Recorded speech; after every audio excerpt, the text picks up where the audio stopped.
காஞ்சி வாசாய் வித்மஹே சாந்தஸ்வரூபாய தீமஹி தன்னோ சந்திரசேகரேந்திர பிரச்சோதயாத்.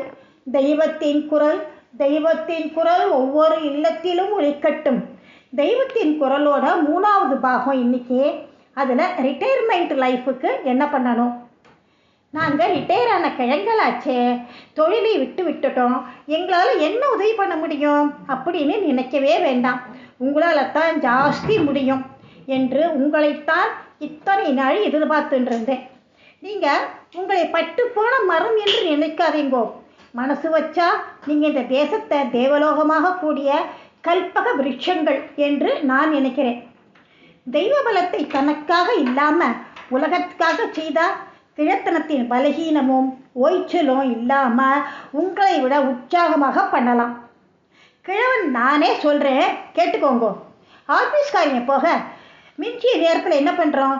பொது தொண்டு பண்ண முடிஞ்சால் பண்ணுறோம், இல்லையா குடும்ப பொறுப்பை ஏற்றுக்கிறோம்.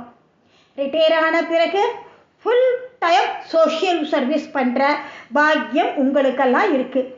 ஆஃபீஸ் போயிட்டு வந்த காலத்தில் உங்களுக்கு குடும்ப பொறுப்பு அதிகம். இப்போ அதுகளை கூடிய மட்டும் குறைச்சிக்கலாம். நீங்கள் பிள்ளைகளின் படிப்பு, பெண்களின் விவாகம் முதலான காரியங்கள்லாம் நிச்சயமாக முடிச்சிருப்பேன்.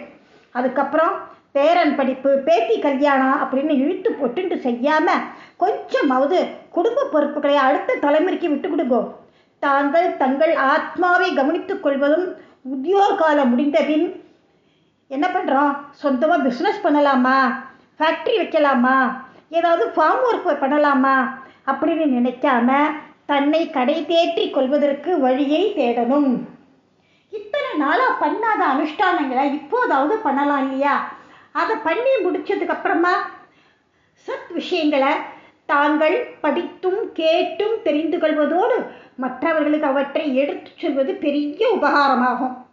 அதை தவிர நீங்கள் எந்த உத்தியோகத்தில் இருந்தேலோ அதை 4 ஏழை குழந்தைகளுக்கு ஃப்ரீயாக சொல்லிக் கொடுக்கணும். அந்த உத்தியோகத்துக்கான பரீட்சைகளுக்கு அவர்கள் போவதற்கு உதவியும் செய்யணும். கொஞ்சம் வசதியாக பென்ஷன் வாங்குறவா கொஞ்சம் அன்னதானமும் பண்ணலாம். குடும்பத்துக்கு சொத்து சேர்த்து வச்சா மட்டும் போராது, வெளி மனுஷால் 2 பேர் வயிறு குளிர பண்ணுங்கோ.